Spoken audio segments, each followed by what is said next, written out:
Today I'm thrilled to be joined by Richard Eaton, the CEO and founder of Pedal, a game-changing app that's basically everything you could ever want in an automotive app. There's good to be brought data.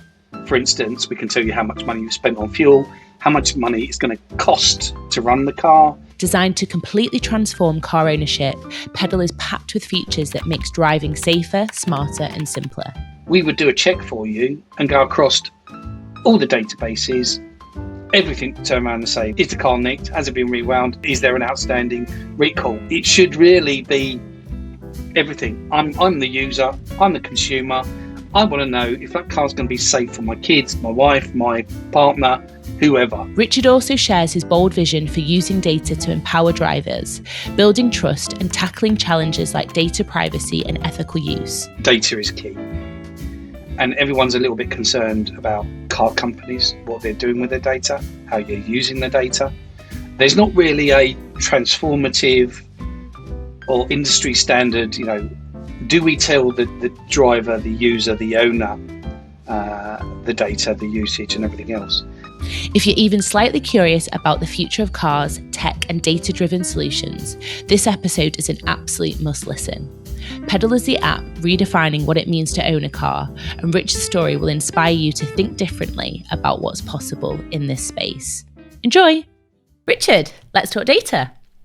So I know you've had quite the impressive background and you've worked for some big players in the market such as Aviva, Sky, O2, Vodafone. What was the spur in wanting to start your own journey, entrepreneurial journey? So we throw our minds back to 2016. Technology, information, convergence. You could see the landscape that was coming, and I think with my own historical background from vehicle accidents, and looking after cars and everything else, it was a bit of a no-brainer for my part because I wanted to disrupt really, and I was in the automotive space with a certain OEM, well, three actually. Through a contract that I'd done, and saw how limited they were too worried about their brand to put their foot, really push technology and push things to help the consumer. Yeah, amazing. And disrupting your doing. So I know Pedal isn't just changing car ownership, you're redefining it. Could you just talk us through some of the core features of the app? Interesting that, because it's depending on the glasses you're looking through. We've got single white females. I know it's not a night, single with ladies that don't have a male figure in the family. It usually falls to a blue job, doesn't it? Yes. Women tend to go into garages and find out all of a sudden the bill seems to get higher for them, which we could never work out why. There's an awful lot of safety, security built into the app, and that's particularly for women because in COVID and just after, we saw a rise in attempted rapes, unfortunately, on single women that have been broken down by the motorway. And we built in other elements. Obviously, we've got car crime maps to safeguard cars, because the way that cars are put together now, you simply can unscrew stuff. It's so easy to take parts from a car now, and Porsche headlights, I think they're about £7,000 for them, and drug dealers are taking them for because they can literally hide from heat sensors. Car theft and obviously assault maps. We've got other elements built into the app such as EV charge posts, and that actually shows you the working ones, not just where they are, because most of the OCPs don't really allow that. Other elements are obviously fuel. The app itself, you put your registration in, we do the rest, literally. We do everything. We bring all the data points into one easy, usable UI. Yeah, amazing. Just on that, I've actually got a few data points because we are a data show. So I know that cybersecurity risks in connected cars are growing by 20% yearly. Women pay on an average up to 20% more for repairs. Criminal, literally. Vehicle thefts rose by 25% since 2020. And also in well-lit areas, crime is reduced by about 20%. So is that data that you've heard? Am I accurate there? I mean, I know it's always fluctuating. It depends where you get your data from. it's all over the shop, really. It depends who you see and what database you look up, but we're connected to crime databases from the UK government. So our crime rates are bang on the dot. We're not asking someone to put in, oh, my car's been stolen. This is direct data. There's another couple of pieces we're going to be plugging in into the app over the next couple of months, but that data does sound about right. And obviously, if you're looking at, the convergence, so at the moment we're internal combustion, and if you look at us moving along that timeline, the data does clearly see that a lot more people are buying EV. Yeah. Our obviously we're fortunate to have Andrew Palmer, the ex-CEO of Aston Martin, on our advisory board, and he alone can see the growth and the expectation from EV. It's a shame that obviously the government doesn't see the same horizon that everyone else does in the industry, but let's hope that changes soon. Yeah, of course. And Pedal is very user-centric, and I imagine that's because of your extensive career in UX, UI design. So how has your past really enabled you to have the customer with the end in mind at all times? UCD principles, user-centered design. So I was trained, as you can say, I'm not a young chicken. We've been called many things in our past. We used to be called information architects. We were called user designers, interaction designers. The names, we just seem to now just come under UX, UI, and I think now we're called service design engineers. Right, fancy. And my background, as you said, 1999, I was living in Belgium for 4 years of my life on a project that I can't really tell you much about because of secrecy clauses. Let's just say it's quite a large shipping platform. Wow. And obviously it takes care of the global shipping abilities of payments, bill of lading, bill of sale. That's all I can say.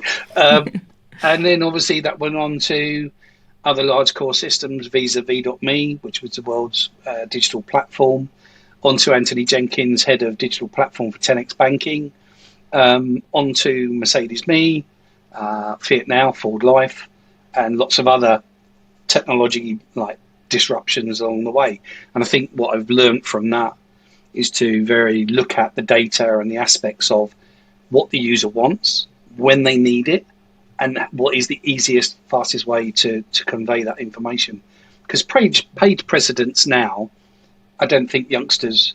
Well, I was in a meeting for a Saudi company last week in London, and I was with a crowd of other guys, designers. And when I said card sorting, they sort of all looked at me and went, "What are you talking about, card sorting?" And industry moves on, technology moves on, but the same principle is the same. Card sorting is basically putting a lot of organizing categories data into an understanding human, scannable, very scannable, quickly information. So data, yes, it's got to be easy to use. No one really uses or reads user manuals nowadays. You've got apps that, Gen Zs and the new, everything. If it doesn't exist on a mobile phone, it doesn't exist. More people were interested around. I was at a show a couple of weeks ago, and literally a youngster walked in, and his main question to the salesman was, "Will it play my Spotify album?" Rather than how many miles to the gallon or any other questions you'd ask yourself. Yeah. And you position yourself as a force for good, and data for good. So how does data within the app benefit drivers and as well as the wider communities? Yeah. So I think everyone's a little bit worried about giving away location. And I'll tell you what, let's go for an instance that was in the news not so long ago. Everyone's worried about connectivity, connected apps. I've got a fridge in my home that's actually connected to the internet. No. Maybe a bit too geeky for some people. So my home is my hub. I service my own data. Everything is used by voice in my house now, and I think where we are now is that data is key. And everyone's a little bit concerned about car companies, what they're doing with their data. how you're using the data. There's not really a transformative or industry standard, do we tell the driver, the user, the owner, the data, the usage and everything else? The instance that I've gone a bit off-piste on was a young girl sold her car. Now, obviously, the previous owner was connected to that car, and by way of opening doors, starting the engine, etc., etc. Now, I think these are great. It's brilliant. Me personally, my car's on my driveway. I'm just going to go out, scrape the windscreen, start it up, and do the normal stuff. But unfortunately, this young girl wasn't aware that this individual gentleman was still chucking the car, still able to undo the doors, and still able to start the car. Now, scary. Yeah, the question is, what are we doing, or what are the OEMs doing to fix this problem? It's a bit like plugging something into your laptop, where if you already have something connected, you shouldn't be able to connect something else. And some providers do it, some do not. Some tell you what they're using your data for, and 80% do not. So what we decided was that we would not. So if you think of Pedal is a force for good, where we listen to the car, we listen to the environment. We don't tell you undo the door, start the car. We don't do any of that, because the way we looked at it was these are attack vectors. We took out all the attack vectors because we didn't see the need in starting the car from your home, because it's a crazy idea, but it's the sake of do technology for the sake of it, not just for, let's check in starting the car. So Pedal will not basically do or start your vehicle. Yeah. Okay. So in the broader sense, what is your vision for data for good within the automotive industry? So me personally, and what we've seen from our insights, is that people do not mind sharing their location. So let's be clear. So the only reason why us, Pedal, want to use your location, and that is for crime maps. So we tell you where there's unsafe areas for either you or your children. We tell you where literally there's been a high crime rate area.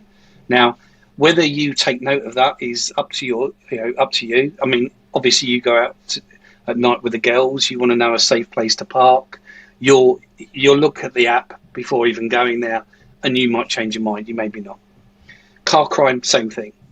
Other areas is basically charge maps. So without your location, unfortunately, we couldn't tell you the cheapest fuel or the nearest charge post within 5 miles of your location.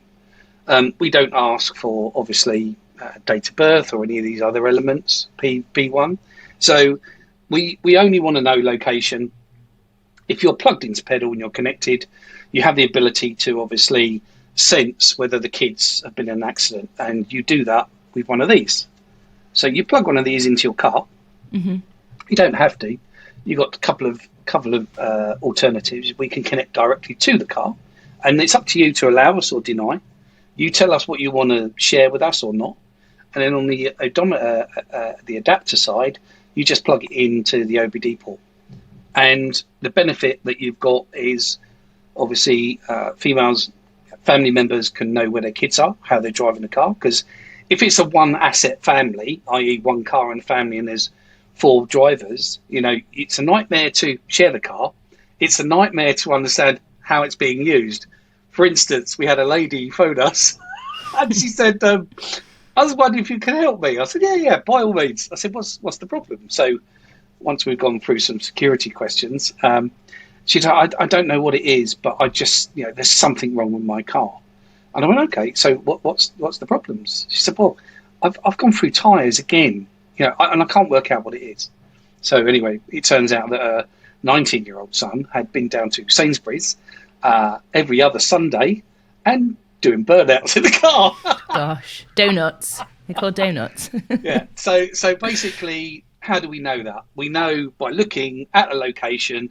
We looked at Sainsbury's car park on Google Maps. We looked at the actual telemetry from the car, You wouldn't really want to be doing 8,500 revs standing still. No. So yeah, it's basically there is good and there's good to be brought data.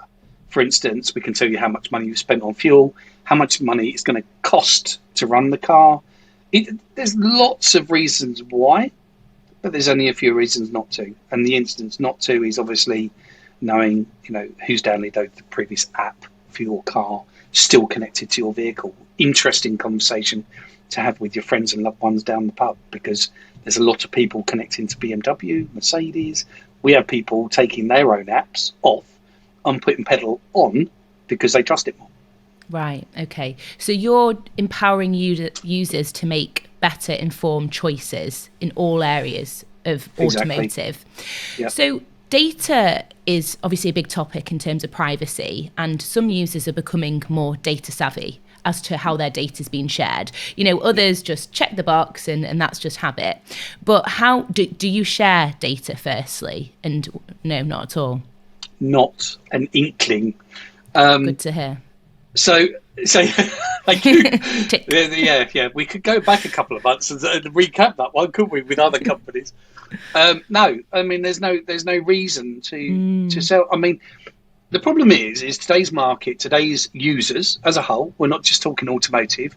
We are talking across the market share. Youngsters are more. Oh, I'll share my data. I don't care. Yeah. And I think the problem is now is everyone's been spoilt with free apps. Now, a free app doesn't mean free, because you're the product, and they will sell your data. And it's been known that you can earn up to £25 a month selling your data. So, would you, as a user, whatever, I don't know, a workout app, whatever app you use, which Strava, literally your location data is worth an awful lot of money. I think it's over a 3-year period, it's about £7,000.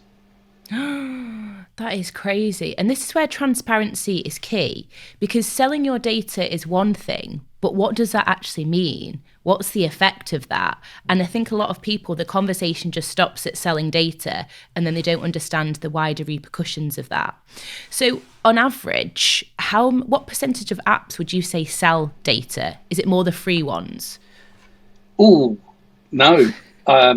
Really? There is actually, sorry, I didn't realise we were going to go. So I would have loved to have got this spreadsheet and shown you. It's actually, you can search it online. You can look at companies that sell your data. Obviously, Facebook, all of the social. Yeah. It's embarrassingly large. And for someone or anyone that turns around and says, "I don't share my data," you do. So, unfortunately, unbeknown to you, you may have locations activated, not known. But at the end of the day, you are 9 times out of 10, sharing. Right. Okay. And then trends in data. So like we said, women on average pay more when they're getting their car repaired. Is this also when they're buying a vehicle, like a used or a new vehicle? Interesting. We haven't got any statistics to say that is true or not. We do know that ladies tend to pay more when they go to pay a debt at the garage, and that goes for warranties. Right. If it's online, and they don't have any one-to-one, face-to-face reaction with you, then within pedal, they don't see you. All they get is a car reg, or you saying we would like an MOT or a service. Now, we can do up to 47% cheaper on any of those services, and they'll even come round to your home, pick your car up and take it away and bring it back fixed. Now, which experience would you like? Would you like to turn up at the garage and say, "Oh, I've got no idea and I really want this"? Oh yeah, look, that's a wheel bearing. Oh no, that's a prop shaft. Oh no, because you don't know, do you? No. You really don't know. And I'm not a mechanic by any means. I'm more your laptop jockey.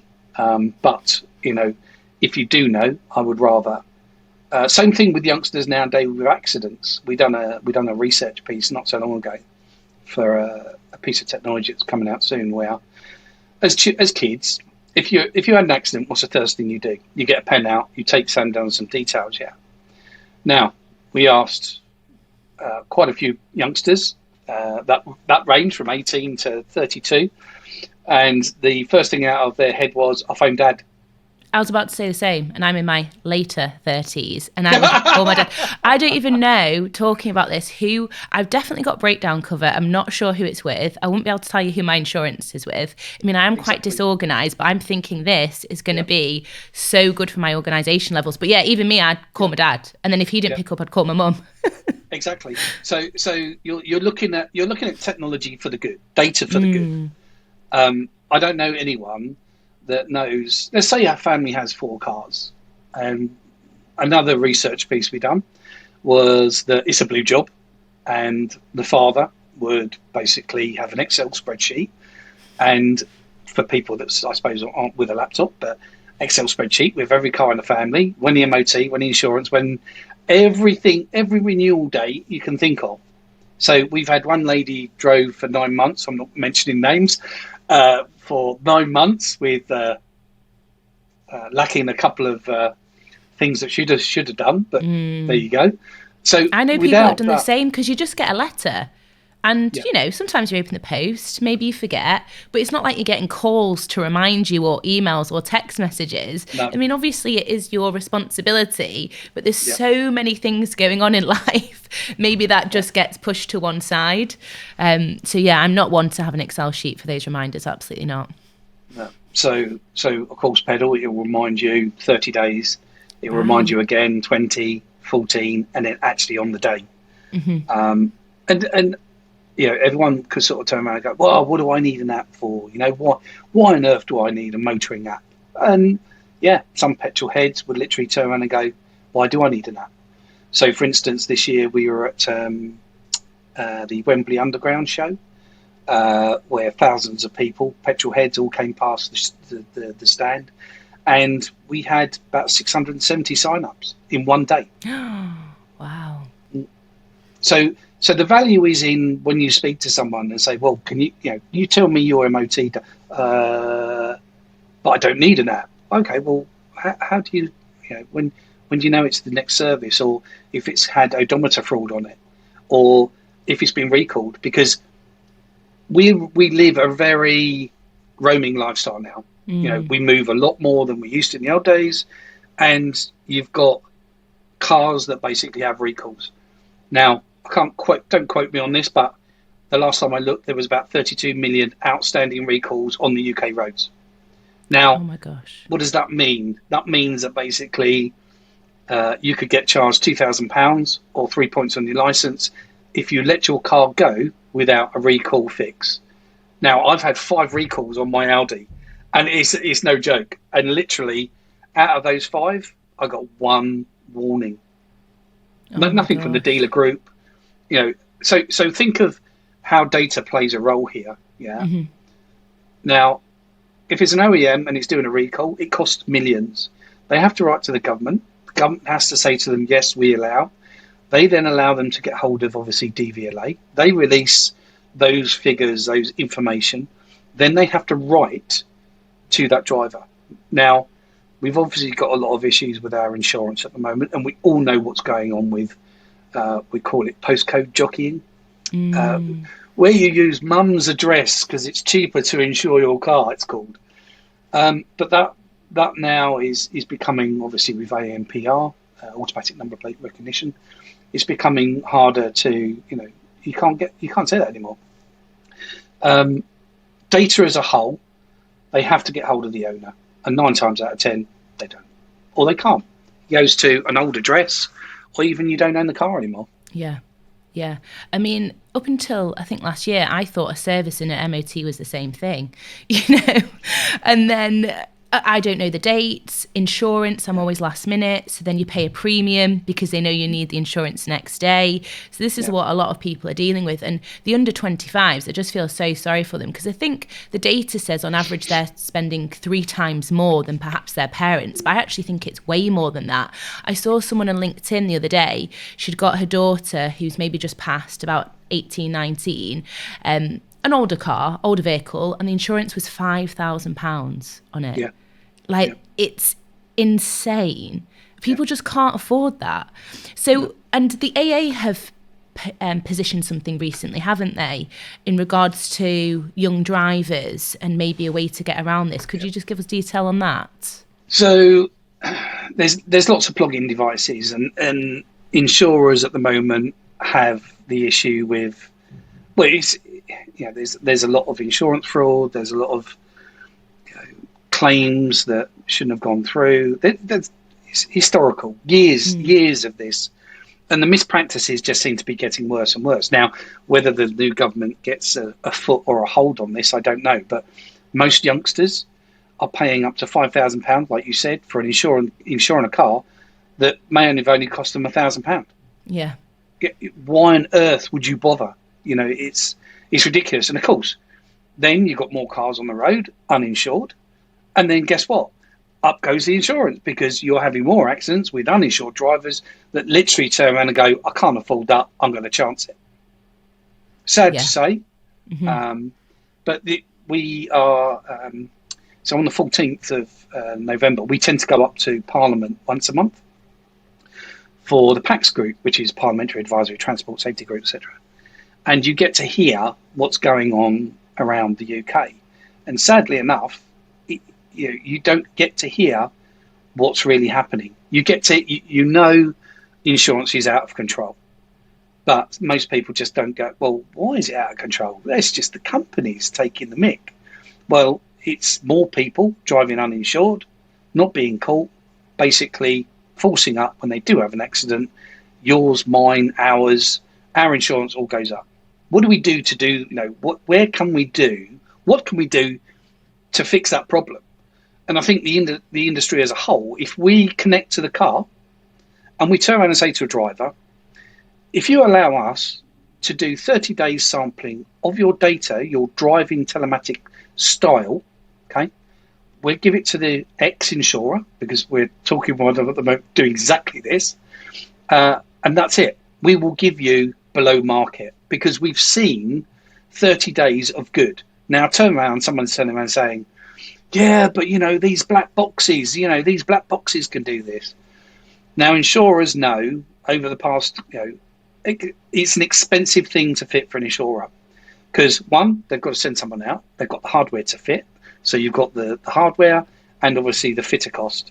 9 times out of 10, okay, not 9, but most times it needs to go back and you need to fix, etc., etc. Then you're looking at systems that break within, obviously, may exploit the if it's a brand new car, no one wants it breaking into a wiring loom, and therefore most people are a little bit worried about voiding the warranty on the car because of that reason.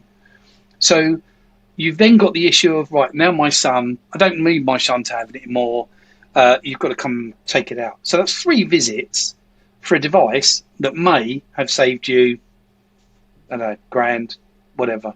And if it does that to you, unfortunate enough to have an accident with a black box in, with someone that's uninsured, then, yeah, good luck on that one. So you'd monitor someone's, like you said, their driving behaviour, their driving pattern for 30 days, and then you can then share that with insurance companies to get a cheaper rate. Yep. That's and brilliant. the same thing goes for warranties. So we, at the moment, look at it like this. If you drive your car like an F1, don't be too surprised when things starts going wrong. You're tearing through tyres, you beat your brakes, you name it, it's gone wrong, or you need to use it. And the good thing about Pedal is if you allow us to monitor your driving style, it doesn't go anywhere else. It's just for you to work out, wow, I really do hammer the brakes, or wow, I really do. So you can give them conditional hard braking events from within the app. You can even, if you're that way inclined, offset your ESG. And that's a whole new conversation, greenwashing events and stuff like that. Yeah. So we tend to help people do less wear and tear, save money on fuel. I think we worked it out. It's about £1,000 a year saving if you plug pedal in. We save you on warranties. Obviously, insurance will be coming soon because we're still building that part of the platform out. Parts, we obviously partner with eBay, so you can use your Nectar points to keep your car on the road. There's 32 features, and most people just go, oh, I've got this one, like Carly. Yeah. Now, if you want to just turn the Christmas tree lights off, i.e. the dashboard lights, that's fantastic, just to sell your car, because we all know it goes on. They buy a unit off of Amazon, they plug it into their OBD, they install the app, they kill the lights on the dashboard, or they do some other stuff. They may do something with the mileage, may not. They sell the car, sold as seen. Cars come, to you. So basically, we're looking at a solution at the moment that you can plug pedal in and be able to look at the last 200 issues that car faced. And if that car faced 200 issues, and you're standing there looking at documentation that has none of these issues in it, you're buying a banana. All right, 11. I'm so naive to all this that goes on. I just think I'm too trustworthy. I'd never think people would try and fix the mileage. That's just crazy. Yeah. So when you say plug in pedal, do you mean the adapter physically, or can you do all this from the app? Yeah, so basically what you do is there's a couple of versions of pedal. You can download just the Pedal Pro from within the app, and then we just take the location from the phone.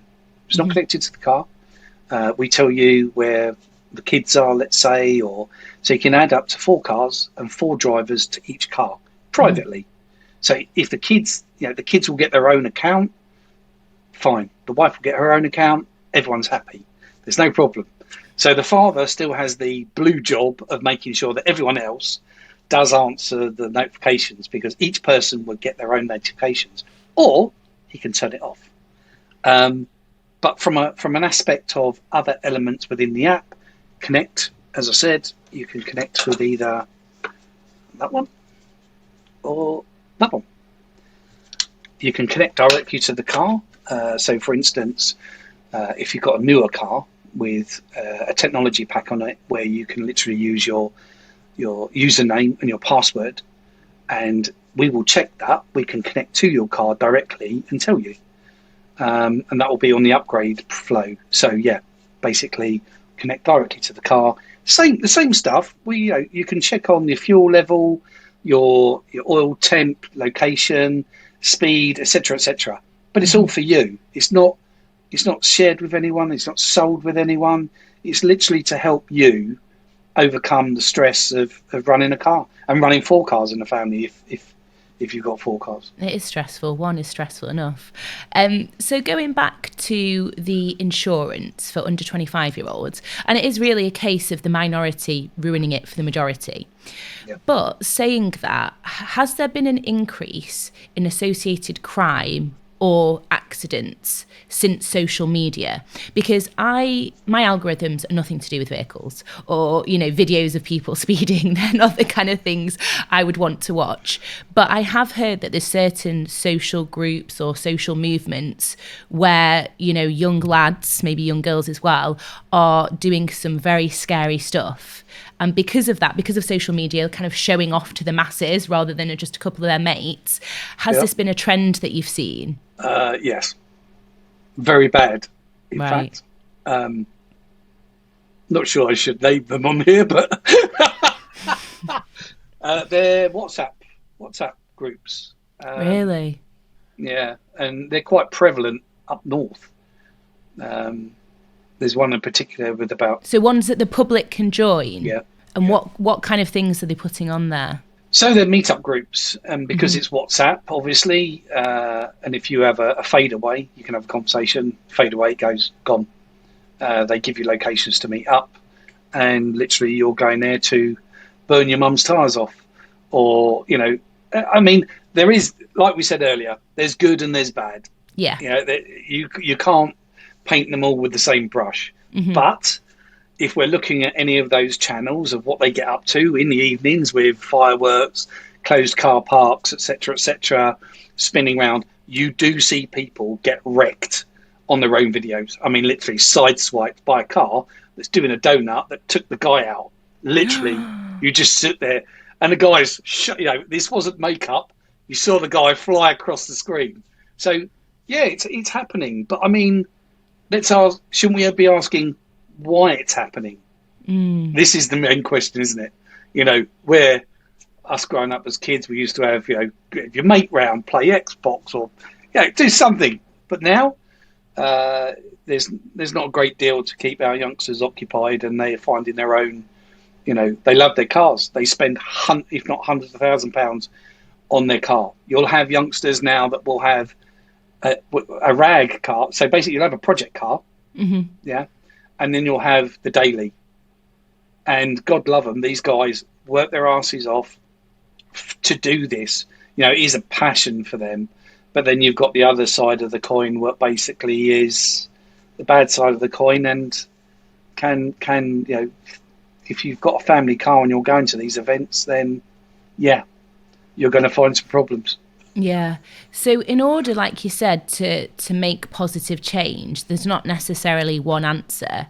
But I know for Pedal, partnerships are huge for you because you're in partnership with the police, for example, insurance companies, breakdown companies, various organisations. So can you just talk us through how that looks as a collective? So with anything, with any app, the more people you have on a platform, the more power you have. Now, we're talking, because obviously we're in a time of, well, let's face it, we're in a living crisis at the moment, aren't we? Everything's being squeezed. We've got a new government. Where does that take us? They've frozen the fuel duty, wow, for another year. There's talks about drive-by-mile for the for road tax.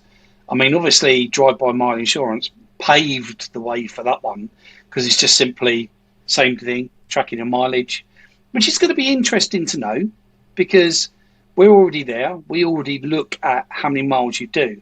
Now, how is the UK government going to say that, you've done certain mileage in a year? And there's always that problem of, well, hang on, why have you charged me for driving in Birmingham when I live in Surrey? And, I've got a number plate clone. We all know number plate clones are going on. It's chaos. I didn't know that. Yeah. So you basically, someone will see a car. Oh, look, it's the same silver. It's the same make, model. Oh, let's go clone. So you've got people that are complaining to, parking, speeding. You've got plate cloning. It's becoming more prevalent. Joking. But I don't. Yeah. I did not know this was a thing. And this is a thing, isn't it, with crime? Like the criminals just become more innovative as technology innovates.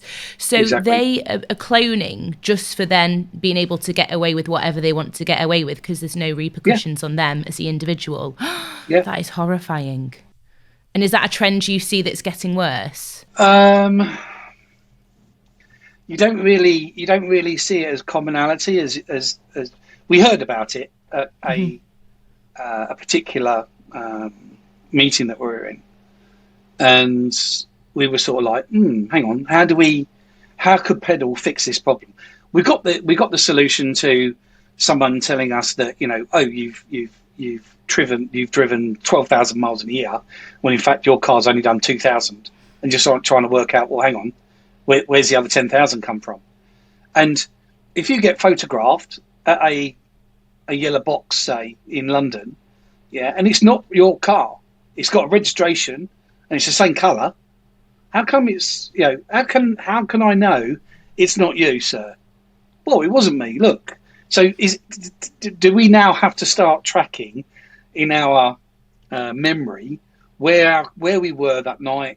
We were at a family dinner doing something, and now I've got this saying, look, I'm here. Yeah. That is scary. And most people by default would go, that's not me, even if it was them anyway. Maybe. Just see what I mean? Yeah. Yeah. And who really can remember that far back? Yeah. 7 months ago, my God, my memory. 7 months ago, I'd have turned around and gone, were we out? I can't remember. Where were we? It's like when I see payments on my bank and they're unrecognised, I'm like, fraud, that is definitely fraud. That was not me. Go through the motions. I'm like, oh no, that was me. Damn. That was the handbag from Zara. Exactly. And how about the police then? How are you collaborating with the police? And how real time is the data that you're accessing from the databases? I can't say. Is it a secret? No, so basically it's a snapshot. Mm-hmm. It's not real time. It can never be real time for the simplicity of the reason that pretend my car has just been stolen off my driveway. I go up to the house. I literally sit in the front room and I go, oh, where's my car gone? Ring the police, report it stolen. Now, obviously, we're looking at ways that you can pick the app up, click, cut, report stolen, and get it through to that particular police station or area that would handle it. But the longer thing here, or the longer issue is, it's how do we overcome the crime or the car going in the first place? Jaguar Land Rover at the moment are finding this. I mean, their brand has experienced, I think, one of the worst times ever, unfortunately. Really? Sadly enough, yeah. But the data that we get is, it may be a week old, it may be 30 days old, depending on when they update. Now, obviously, because the government are quite strict on this, there's a similar way that we saw a shift on data for fuel. Everyone knows petrol prices.co.uk, all these, but they are all audience generated. So let's, I go to Shell down the road. Can I be asked to update the fuel? Nah, I can't. I'm going to sit there and do that just to tell everyone else it. Now, is that bad of me, or is it because I've got to go and pick the kids up from football? Your lifestyle doesn't allow you sometimes to do the things that these people expect you to do for them, i.e. a free app, but maybe not selling you. It's there, and it's getting, obviously, if we saw an update at the end of every day, and you've done a cron run that evening, i.e. the database, all the databases update that, brilliant, But 8 a.m. next morning, you could go and snap the registration of a car. We would do a check for you and go across all the databases, everything to turn around and say, well, it's been recalled. It's similar like an HPI, but HPI just says, does it have finance? Who? How much? It doesn't say, is the car nicked? Has it been rewound? Is there an outstanding recall? It should really be everything. I'm the user. I'm the consumer. I want to know if that car's going to be safe for my kids, my wife, my partner, whoever. And in an ideal world, that's what Pedal is here to do. But also transition people from internal combustion to EV. What does that mean? So everyone knows some hate, some love, but we all know that we've got to come off of fossil. There are people that would disagree. It's all fictitious, but obviously there are fuels now that are replacement fuels. And hopefully we would be there to help people understand whether their car could run on alternative fuel without having to kill the planet looking for rare minerals to feed an EV. Let's hope that we're going to have a mix. We all know this. It's going to be a mixed environment we run. People in, the Outer Hebrides, people in Truro, wherever. These people are obviously not being fed by lots of charge posts in the area, etc. So these people see no benefit. For the fortunate few that live near a charge post or have £1,800 to have a charge post fitted, because I was in Porsche a couple of weeks ago, just questioning a question about my car, and I sort of said, well, can I have a charge post fitted? And now you think Porsches aren't cheap. No. Now, when the lady turned around and said to me that would be £1,800 for the charge post to be fitted, I said, no, that's fine. Thank you very much. That's how much it costs per household? Yeah. Oh, wow. Because obviously the government have backtracked now, didn't they? Because was it by 2030 they wanted to have all electric vehicles? Or what were they trying to aim for? Because I know they've gone back on that now and they've pushed it even further to the future. Well, okay, so there's another conversation. So 2030 is supposedly going to be, well, no, it's 2035 now, I believe. Need to check on that one. That basically OEMs are going to be absolutely annihilated. And the sad thing here is funny because I had a conversation yesterday on the phone where people are waiting up to 18 months for a delivery of a car. Yeah. Now, have you heard the term last man standing? Yeah. You're looking at these OEMs that are now with a fixed mind of going, right, how much stock do I need on hand to arrive at a certain point in time that I'm not going to be given a charge by the government for selling a fossil car? And I think the funny thing here is the people who are going to lose out on this is the consumer, because the manufacturer doesn't want to hold stock. It won't want to hold stock. They want to be at a point where either the transition is held off or you're going to get charged thousands. The OEM's going to be, charged thousands to sell a car to the consumer because that's all he's got left. And they want to end up at a time in space where they have none it's sitting in a field or on a boat anywhere, because guess what? They might just all give it to the consumer because they're going to be charged so much money. Do you think it's going to stay at 2035? We will check that as the date, or do you think they'll push it again? So on the 14th, I'm going up to meet the new EZEV gentleman who's just taken over. And I think that will give us more of an understanding of what the government has in mind as a whole. But us compared to other countries and other solutions, we're sometimes a third world country in some regards. Sometimes we're market leading and sometimes we're bleeding edge. Where that falls within the next 5 years, I wouldn't like to say with automotive. And I think if you ask Andrew Palmer, he would be of the same thought as well. Yeah, ever evolving. It's hard to keep up and there's lots of factors in play. We're going to move on to the quick fire data lightning round. So, what is one common misconception about data that you'd like to debunk? That's a good one. There's quite a few there in that list. I know, I always say quick fire and everyone's like, oh my gosh, do I have to answer quickly? You should rename that one. Data can be used for good. Let's use it for cancer study, being an ex-cancer patient, where they're able to now look at spotting cancer a lot quicker. Yeah, 100%. It is a force for good. Number 2, name a book, podcast or event that you think every data enthusiast should explore. Oh my God, I listen to about 60 podcasts.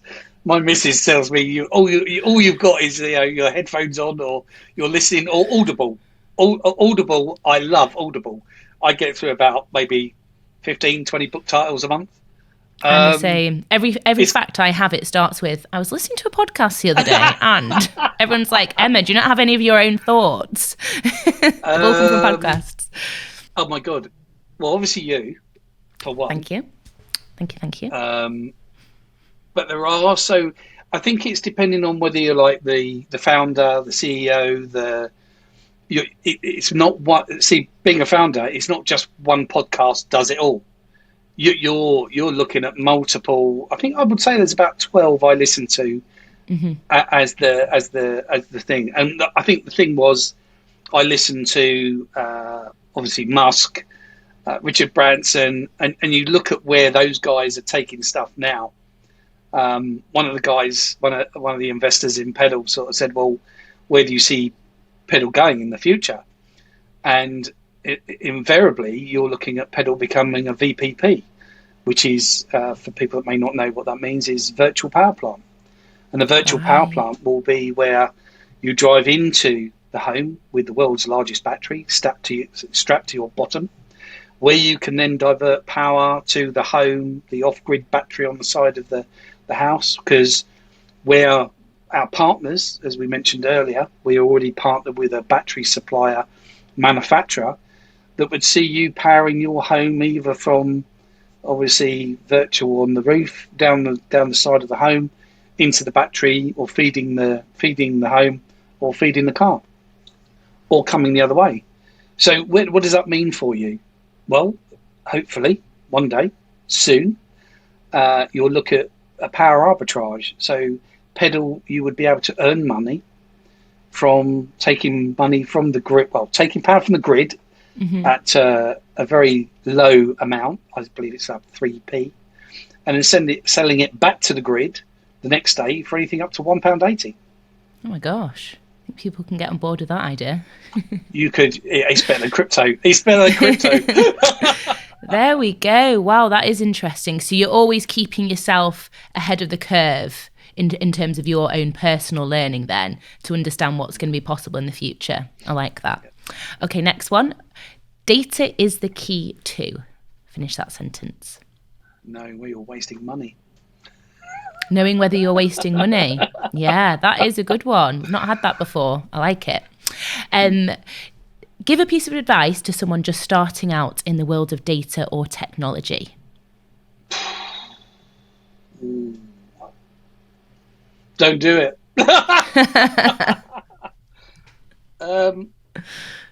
Wow. Okay. So this is going to be a bit of a... how long does that need to be? If you're starting up, make sure that you have an audience before you release. Because how the industry, or any industry now, is looking at the moment is, one is the hardest arena is to have a double-sided SaaS platform and an app. They're the hardest things to launch anywhere. If you have an audience already of several 100,000, you're good to go, because then you can literally then just do an awful lot of research into your current user base to obviously grow the features and functionality, which is what we did. I mean, we had 114,000 followers on Facebook, and those guys, girls were fantastic on literally giving the framework to Pedal. Right. So is that like having an MVP already before you really go out to market?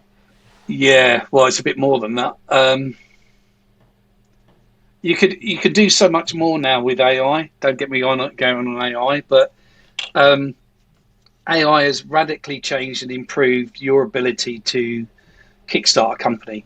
You can have a one-man company overnight. You can research on SparkToro an audience.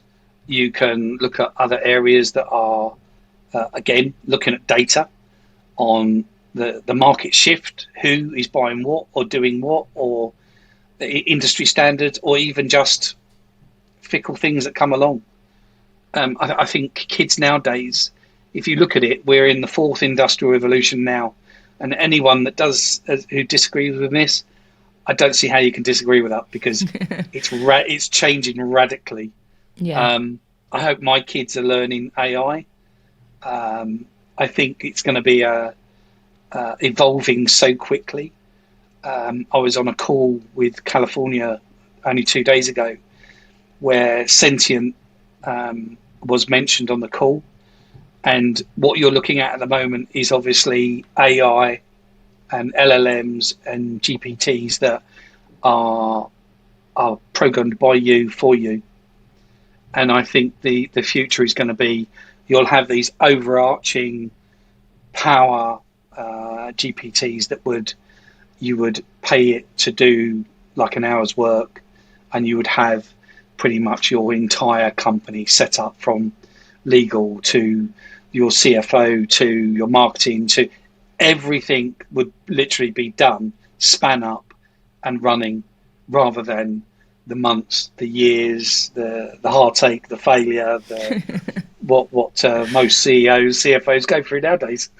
Yeah, but isn't the journey the part of the fun, though? Wouldn't you say?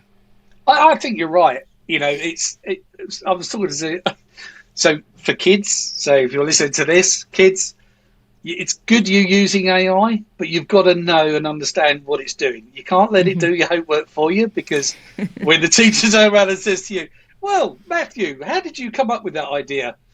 You've got to turn around and go, "Well, because it's not just sit there and go, oh, that's a really good question. It's done," and then just think, "Oh well, Move on. AI's done mine." Exactly, because learning is, like you said, is the pain of going and doing the process. Yeah, 100%. And last one, and we'll keep it in the automotive landscape. What do you think is going to be the biggest advancement in the next 5 years? I think it's going to be automotive. We're seeing, we're seeing so much movement in driverless cars. It's crazy. As a whole, me personally, obviously we're a company that does AI, and we're a company that thoroughly believes in voice. Now, when I say voice, you can ask, I'm not going to say it because she'll wake up and she'll tell me my MOT, but Alexa will do this for you now. And voice services, at the moment, you're looking at SEO, and soon you'll be looking at AEO, because everything will be intent-based. Everything that you'll want to know, ask, book can be done verbally now. You can get, for instance, accident data now, where you take a photograph of your car and the algorithm will work out how much that car is to repair just by where the crash position is, what part of the car would need to be replaced, if not repaired, etc. So I think advancements from that is obviously all driven by AI, but I think it's really down to the founder or that company that really wants to push the boundaries into consumer-led products, or is it a middle layer wear ability, or is it something fundamentally so changing that would pretty much do what Steve Jobs done with the iPhone? He radically took it from Nokia being the market leader to obviously Apple products being leading the world over. If someone could come up with something right now, I would say it's got to be something that radically changes the human behaviour. And cars at the moment, we've been on 100 years on the road.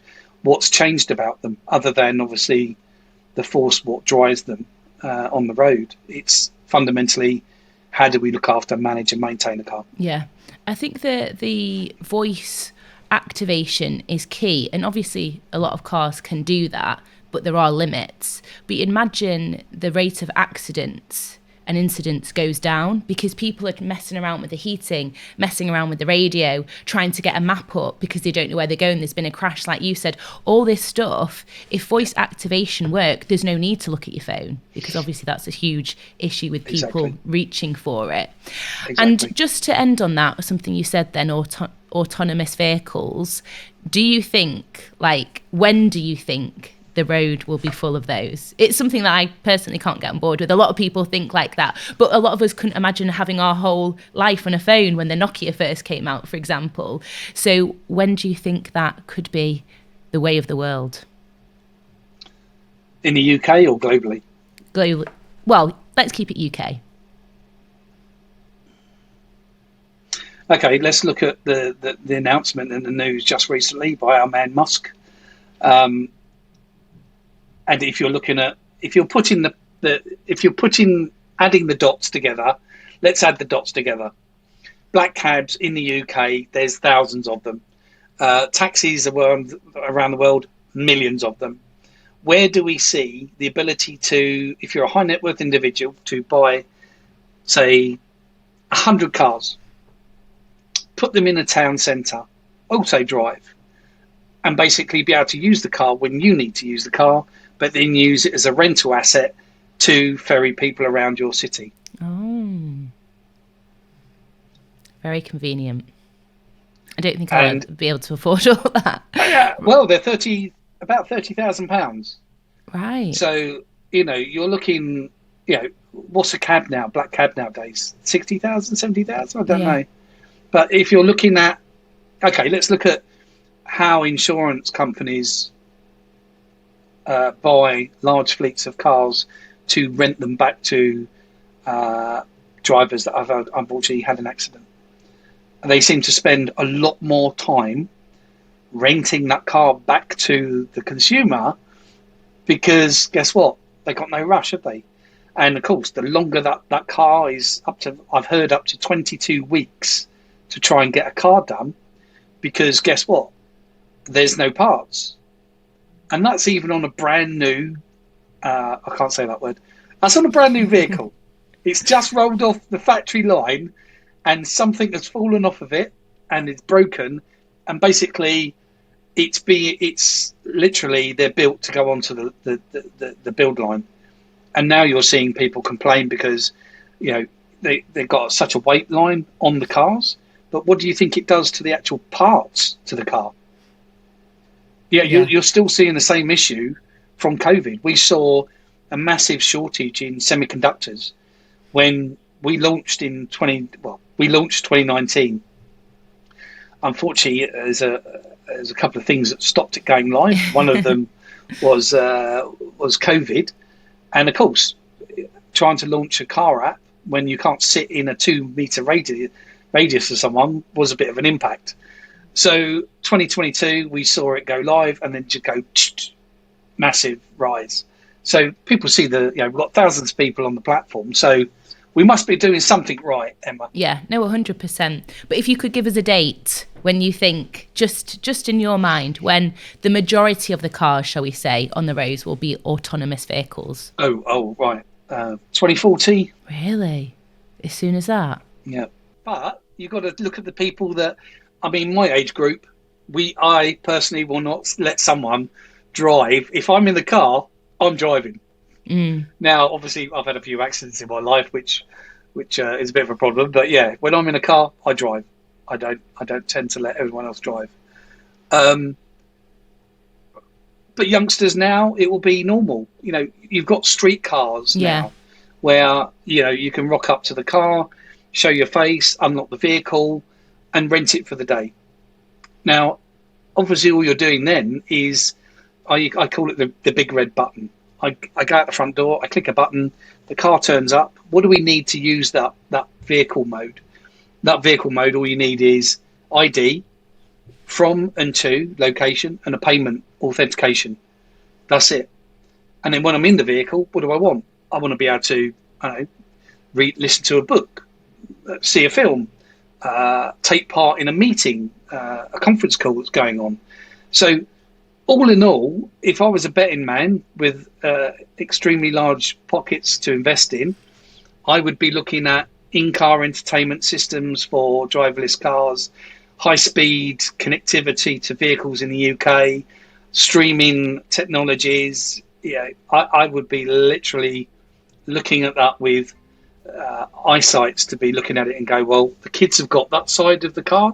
They can play their games with the iPad and pair it to the in-car entertainment, and the parents are sitting next to each other or up front, and one's either taking part in a conference call or the wife's looking at a cooking show. Yeah, we're nearer than we think. Sooner than we think. Yeah, no, I agree. Well, thank you. You've been brilliant. That's the wrap. Thank you. No, it's a brilliant app and well done. And of course, good luck for the future. But it sounds like you're making great moves already.